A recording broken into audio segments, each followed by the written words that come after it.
Assalamualaikum warahmatullahi wabarakatuh.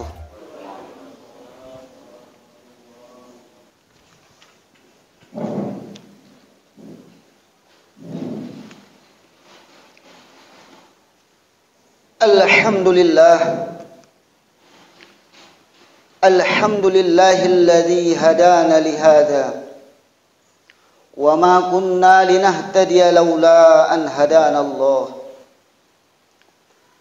Ashhadu an la ilaha illallah wahdahu la syarika lah wa ashhadu anna Muhammadan abduhu wa rasuluh alladzi la nabiyya ba'dah. Amma ba'du fa ya ibadallah ittaqullaha haqqa tuqatih wa la tamutunna illa wa antum muslimun. Wa qala Allah ta'ala fi kitabihil karim, a'udzu billahi minasy syaithanir rajim. Bismillahirrahmanirrahim. Man kana yuridul ajilata ajjalna lahu fiha ma nasha'u liman yurid. Thumma ja'alna lahu jahannama yaslaha madhmuman madhura. Wa qala an-nabiy sallallahu alaihi wasallam,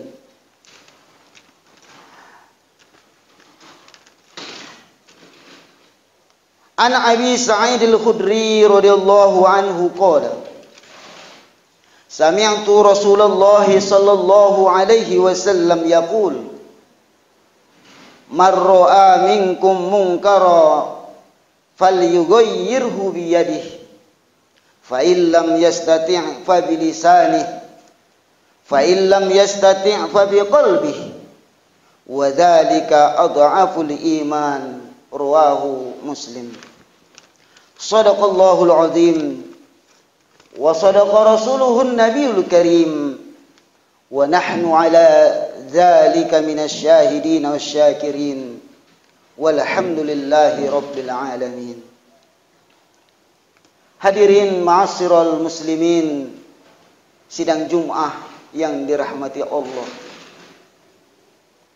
Di awal muqaddimah ini, mari kita kembali mengucapkan puja dan puji serta syukur yang amat dalam kepada Allah Azza wa Jalla, di mana sampai detik ini kita masih dibiarkan mengedipkan mata kita, masih dibiarkan mengayunkan tangan kita dan melangkahkan kaki kita, masih dibiarkan hati kita dan otak kita berfungsi, sehingga dengan sebagian kecil nikmat itu kita terhantar ke masjid yang mulia ini untuk mengabdikan diri kepada Allah Maha Pencipta itu, yakni melaksanakan perintah yang diwajibkan kepada setiap laki-laki yang sudah mukallaf.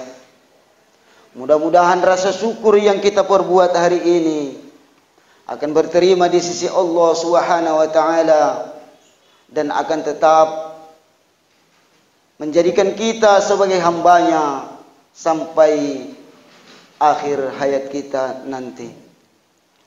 Selanjutnya salawat dan salam mari kita hadiahkan kepada baginda Rasulullah Muhammad sallallahu alaihi wasallam, seorang tokoh yang tiada pernah menokoh, seorang politikus yang sifatnya tidak seperti tikus, tapi beliau adalah benar-benar tokoh sebagai panutan dan anutan bagi setiap orang yang berada pada masanya dan bagi orang-orang yang berada di belakangnya.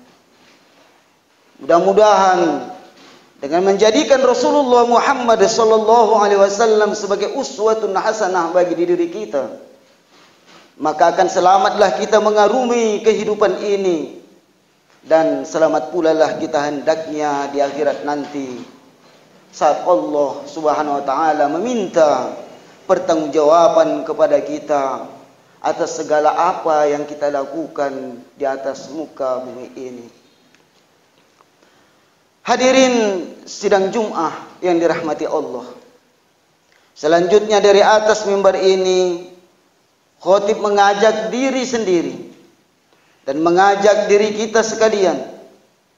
Hendaknya mari kita tingkatkan ketakwaan kita kepada Allah Subhanahu wa taala. Mudah-mudahan dengan takwa itu kita akan dibebaskan Allah dari nerakanya. Kita akan dibebaskan Allah dari murkanya. Dan kita akan mendapatkan rahmat dan ridhonya. Dan insya Allah setelah kiamat di dunia ini dikiamatkan, kita akan ditempatkan di tempat yang terbaik, yaitu surga yang dijanjikan Allah kepada orang-orang yang beriman dan beramal soleh. Ma'asyiral muslimin, sidang Jumat yang dirahmati Allah. Pada Jumat kali ini perkenankan khotib menyampaikan judul khutbah kita, yakni sebab-sebab keruntuhan umat Islam. Kurang lebih 1400 tahun yang lalu atau 14 abad yang silam, di kota Mekah Allah turunkan pembawa cahaya, pembawa rahmat, pembawa kasih sayang, yakni Rasulullah Muhammad sallallahu alaihi wasallam. Hanya dengan waktu yang sangat singkat,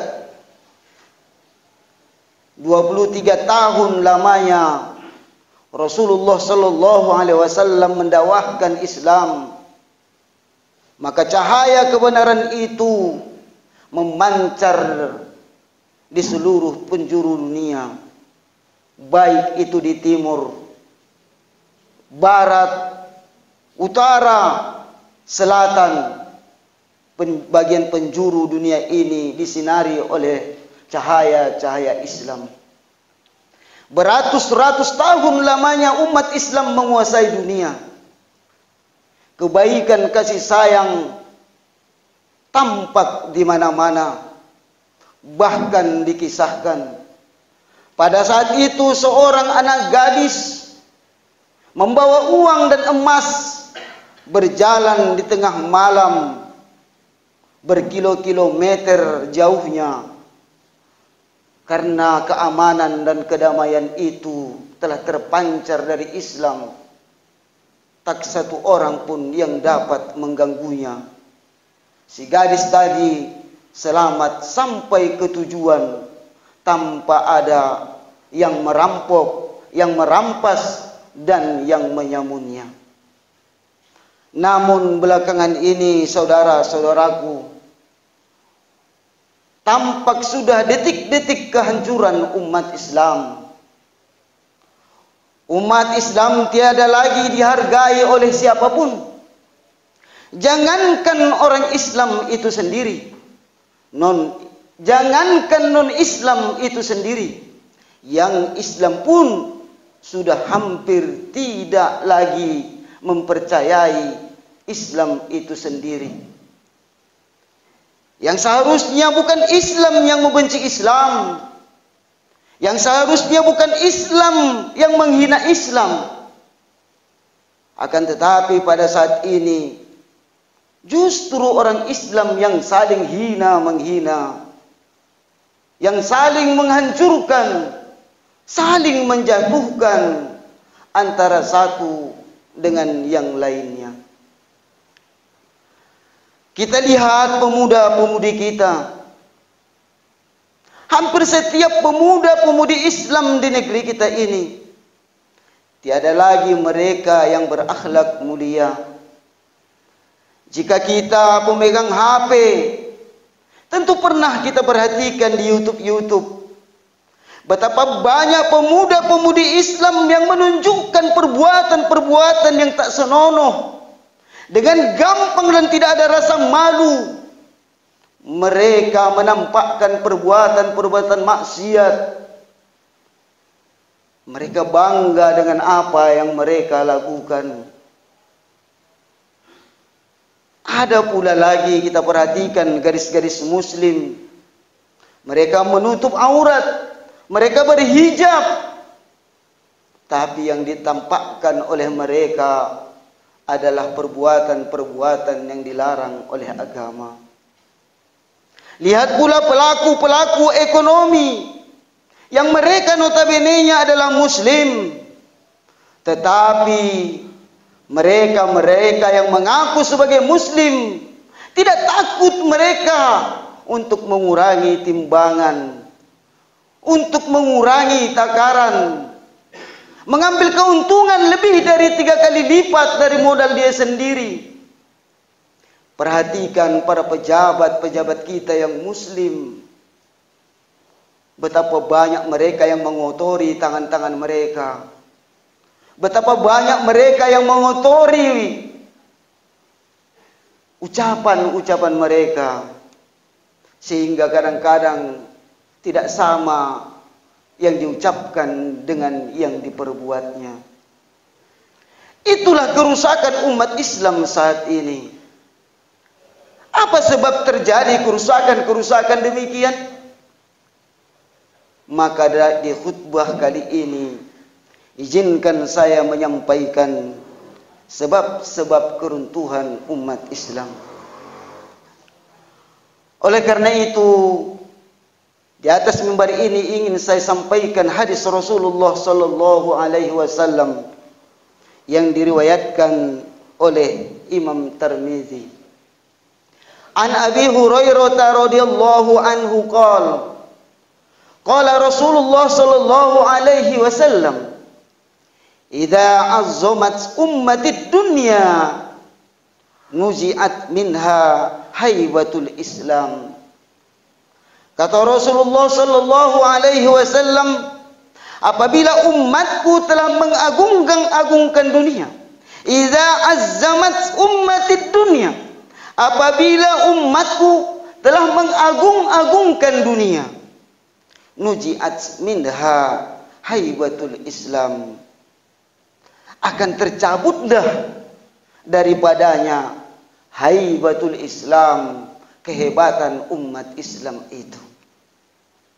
Salah satu penyebab umat Islam ini hancur, yang dulunya disegani lawan maupun kawan, akan tetapi pada saat ini umat Islam tidak dihargai lagi, baik itu pendapatnya, apalagi perbuatannya, baik itu cara berpikirnya, apalagi ilmu pengetahuannya. Semua hampir tidak dihargai oleh orang lain.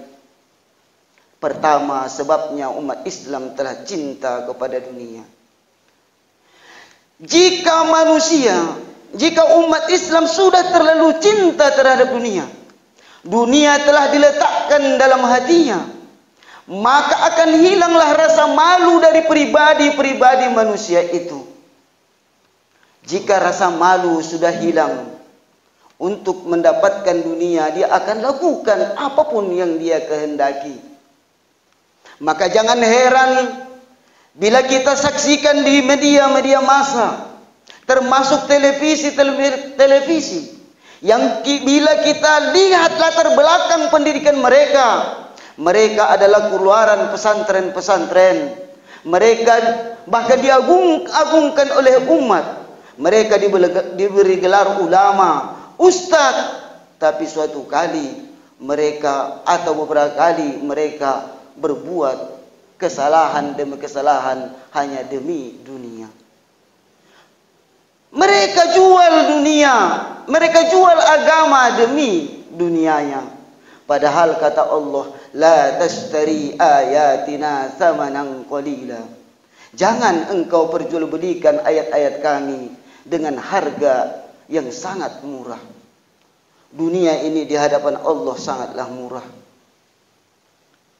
Dunia ini di hadapan Allah hanyalah ibarat seekor nyamuk yang dicelupkan sayapnya ke dalam lautan. Maka air yang menetes dari sayap nyamuk itu, itulah harga dunia di hadapan Allah Azza wa Jalla. Dan inilah yang banyak diperebutkan umat Islam. Sehingga terjadilah antara saat Islam yang satu dengan Islam yang lain saling gontok-gontokan demi pencitraan, demi untuk mendapatkan sesuatu dari orang yang diharapkannya. Sehingga antara Islam dengan Islam yang lain semakin tampaklah keretakan dan kehancurannya. Karena dunia, rasa malu pun akan hilang. Pedagang pun tidak lagi malu untuk mengurangi timbangan. Tertulis 50 kilo. Bila diukur, ditimbang kembali di rumah, ternyata mungkin tinggal 49 kilo. Bila kita beli di pasaran, benar 1 liter. Tapi bila sampai di rumah, kurang dari 1 liter. Padahal Allah sangat tegas melarang pengurangan takaran ini. Bahkan satu kaum Samud dihancurkan Allah karena mereka suka mengurangi timbangan dan mengurangi takaran perdagangan pada saat itu. Sungguh masih banyak lagi hal-hal yang mungkin tidak mungkin kita bicarakan satu persatu di khutbah yang singkat ini, akibat dari cintanya terhadap dunia dan hilangnya rasa malu dari dirinya demi mencapai kekayaan, harta di muka bumi ini. Kemudian kata Rasulullah, sebab kehancuran, keruntuhan umat Islam, kata Rasulullah, wa idza tarakatil amra bil ma'ruf wan naha 'anil munkar hurimat barakatil wahyi. Kata Rasulullah, dan apabila perkara amar ma'ruf dan nahi munkar telah ditinggalkan, wa idza tarakatil amra bil ma'ruf wan nahya 'anil munkar, dan apabila amar ma'ruf dan nahi munkar telah ditinggalkan umat Islam, hurimat barakatil wahyi, maka diharamkanlah keberkahan wahyu. Banyak di antara kita sudah sangat tidak berani untuk menyampaikan yang benar itu benar, yang salah itu salah. Demi menjaga agar tidak terjadi percekcokan antara kita dengan yang lainnya, antara tetangga dengan tetangga yang lainnya, maka apapun yang dilakukan mereka, meskipun itu adalah melanggar hukum syar'i, hukum agama, tak seorang pun di antara kita yang berani mengingatkannya. Padahal apabila amar ma'ruf, perintah untuk berbuat kebaikan, wan nahyi 'anil munkar, dan mencegah berbuat kemungkaran, tidak lagi ada orang yang berani untuk menyampaikannya. Seorang ulama tidak berani tegas mengucapkan ini benar, ini salah, karena khawatir besok tidak dipanggil lagi untuk berceramah. Seorang ustaz tidak berani mengatakan bahwa pejabat yang begini salah, polisi yang begini salah, rakyat yang begini salah, orang miskin yang begini salah. Tidak berani dia mengungkapkan demi untuk mendapatkan rupiah.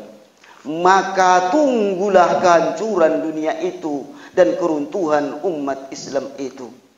Kebenaran harus ditegakkan apapun itu resikonya, karena kebenaranlah yang akan abadi.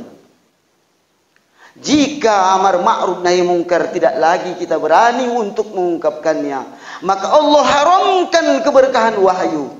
Jika wahyu tidak lagi diberkahi oleh Allah, maka Al-Quran, kitab suci umat Islam, hanya menjadi sebuah nama bagi umat Islam itu sendiri. Maka perhatikan betapa banyak umat Islam yang mereka mengaku bahwa Allah adalah Tuhannya, Muhammad adalah Rasul Allah, Al-Quran adalah kitab sucinya, tapi dia tidak percaya isi Al-Quran itu. Ada lagi umat Islam hanya mempercayai isi Al-Quran yang sesuai dengan dirinya dan membenci isi Al-Quran yang tidak sesuai dengan dirinya. Maka orang-orang ini adalah yang lemah imannya. Inilah keberkahan wahyu hampir dicabut oleh Allah Azza wa Jalla. Sehingga saudara-saudaraku, banyak para penceramah-penceramah yang mereka semuanya menggadaikan Al-Quran itu. Bahkan ada lagi orang-orang Islam yang menganggap dirinya hebat, ahli-ahli agama. Mereka menodai Al-Quran itu demi hanya mendapatkan dunia. Perhatikan di YouTube betapa banyak umat Islam yang melecehkan Al-Qurannya sendiri, yang memutarbalikkan tafsir daripada Al-Quran itu supaya orang lain salut, bangga dan simpati kepadanya, agar keduniaan itu dia dapati. Saudara-saudaraku sidang Jum'ah yang dirahmati Allah, selanjutnya kata Rasulullah, sebab-sebab keruntuhan umat Islam sebagaimana beliau sabdakan, wa idza tasabbat ummati saqatat min ainillah. Kata Rasulullah, apabila umatku saling menghina, saqatat min ainillah, maka gugurlah umat Islam itu dari pandangan Allah. Akhir zaman ini kita sudah lihat itu, di mana antara ustadz dengan ustadz saling menghina, antara pejabat dengan pejabat yang notabene muslim saling menghina, antara bawahan dengan atasan yang sama muslim saling menghina, saling mencari kelemahan-kelemahannya, saling mencari keburukan-keburukannya, agar dia dapat untuk menghancurkan harkat martabatnya dari keburukan yang dia lakukan. Padahal Allah perintahkan kita untuk menutup aurat saudara-saudara kita yang muslim. Allah perintahkan kepada kita untuk menutup aib, keburukan saudara-saudara kita yang sama muslim. Maka barang siapa di antara orang Islam yang menutup keburukan saudaranya di dunia, maka Allah nanti akan tutup keburukannya di akhirat. Tapi barang siapa yang membuka keburukan saudaranya yang muslim di dunia, maka nanti di akhirat Allah akan buka semua keburukannya di dunia. Saudara-saudaraku, siapakah di antara kita yang ingin keburukan kita ditutup oleh Allah nanti di akhirat? Mulai dari perbuatan yang terkecil. Barangkali di hadapan orang melihat kita adalah orang baik, tetapi di belakang itu semua kita banyak maksiat kepada Allah. Di depan orang lain kita mungkin orang pemurah, tetapi di belakang mereka kita adalah penjilat, pencuri dan perampok. Tetapi jika kita mampu menutup aib saudara-saudara kita, kita sesama muslim tidak saling menghina, kita hentikan tangan kita untuk mengetik sesuatu yang tidak baik dari handphone kita. Kita hanya mengetik yang baik-baik dan menyeru kebaikan, tidak mengungkap-ungkap keburukan. Kita hanya diperintahkan untuk saling sehat menasihati. Wa tawasau bil haqq wa tawasau bis sabr. Kita hanya diperintahkan untuk berdakwah mengingatkan kepada kebaikan. Tidak diperintahkan untuk mengungkit-ungkit keburukan. Tidak pula diperintahkan untuk menghancurkan martabat saudara kita yang lain. Maka kita hanya diperintahkan untuk berbuat baik, seperti pada poin yang kedua dari sebab-sebab keruntuhan umat Islam yang saya sampaikan dari hadis Rasulullah ini. Ma'asyiral muslimin sidang Jum'ah rahimakumullah, hendaknya kita ingin sekali agar umat Islam ini tidak runtuh. Umat Islam ini ingin kita kembali berwibawa di hadapan agama-agama lain. Ingin kita ekonomi dipegang oleh umat Islam, politik dipegang umat Islam, budaya dipegang umat Islam, pendidikan, teknologi dipegang oleh umat Islam. Kita ingin semuanya itu memegangnya. Maka oleh karena itu, jalan yang terbaik ke sana, mari kita hindarkan terlalu cinta kepada dunia. Tapi marilah kita berjihad, bersungguh-sungguh demi untuk mencapai kesuksesan di akhirat. Sukses kita di dunia bila kita mampu menciptakan kebaikan di dunia. Kita mampu menciptakan suatu ilmu pengetahuan yang bermanfaat untuk semua manusia. Maka setiap kali ilmu yang kita berikan itu, sesuatu yang kita temukan itu yang bermanfaat bagi umat Islam, umat manusia, maka nanti setelah kita mati, segala ilmu yang bermanfaat itu, jika orang melaksanakannya, akan tetap kita mendapatkan pahalanya. Tidak saja hanya mengajari orang mengaji agar pandai, tapi jika pun kita menemukan sebuah teknologi baru yang bermanfaat kepada orang lain, dan kita lakukan itu bukan untuk rupiah ataupun dolar, kita lakukan itu adalah hanya fastabiqul khairat, menyebarkan kebaikan, maka pahala itu akan mengalir kepada kita sampai kita di dalam kubur sekalipun. Hendaknya juga mari kita tidak takut menyampaikan yang benar itu adalah benar, yang salah itu adalah salah. Tentu dengan kalimat-kalimat yang santun, kalimat-kalimat yang sopan, bukan dengan kata-kata yang keras. Karena kata Allah, apabila kamu berkata keras kepada mereka, maka mereka pasti akan lari dari sisimu. Maka ud'u ila sabili rabbika bil hikmah, ajaklah ke jalan Tuhanmu dengan jalan yang baik, dengan kata-kata yang sopan, kata-kata yang indah, yang menyentuh, diikuti dengan perbuatan yang terbaik. Selanjutnya, hendaknya umat Islam jangan lagi saling hina menghina, hujat menghujat, jatuh menjatuhkan, menyengaja mencari keburukan saudara kita yang muslim agar martabatnya hancur di tengah-tengah umat. Tapi hendaknya kita mari saling sehat menasihati. Jangan kita ceritakan keburukan orang di belakang dia. Jangan kita ceritakan keburukan orang lain antara orang ke orang. Tapi ceritakanlah keburukan itu di hadapan orang yang berbuat keburukan. Dan berilah dia nasihat agar orang tidak tahu bahwa dia pernah berbuat buruk. Maka janganlah kita puji orang yang berbuat baik di hadapan orang yang berbuat baik itu.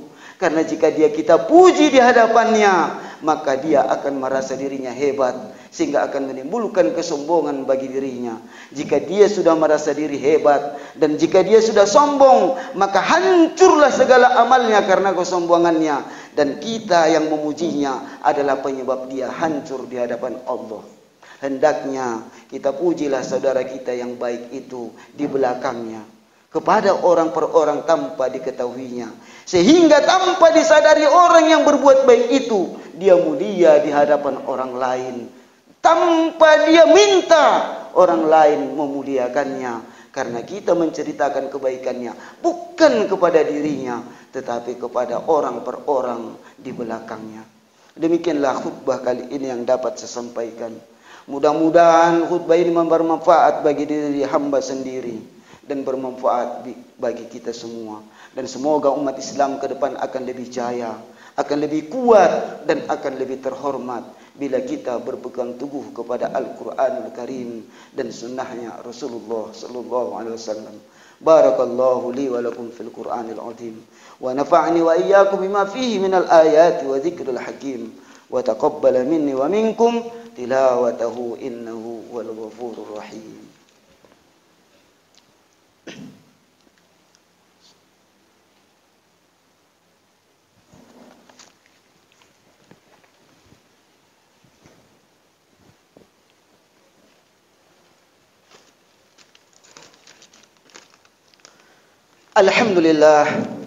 Alhamdulillahilladzi amarna bil ittihadi wal i'tisami bihablillahil matin.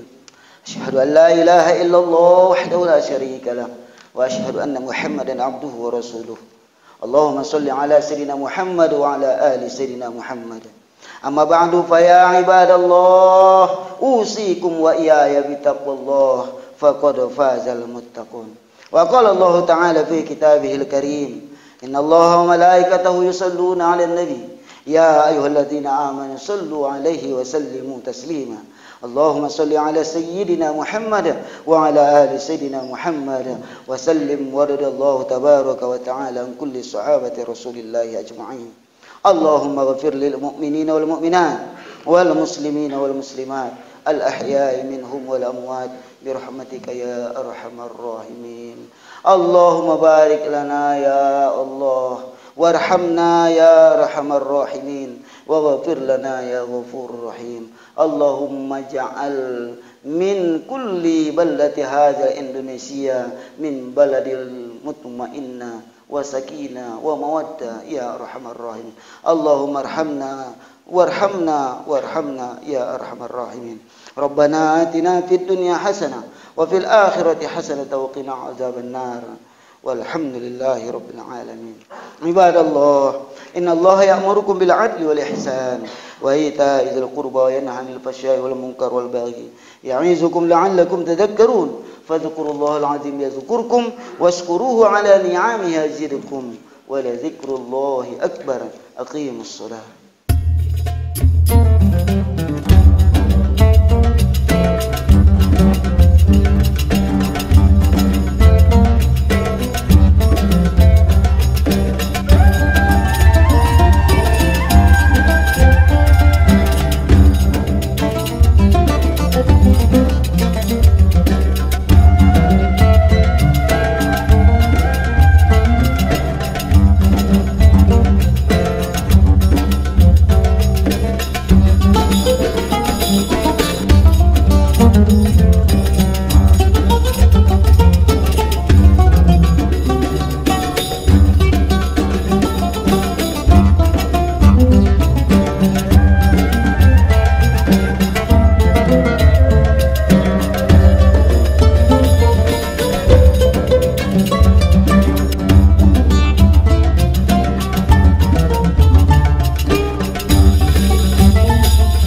you.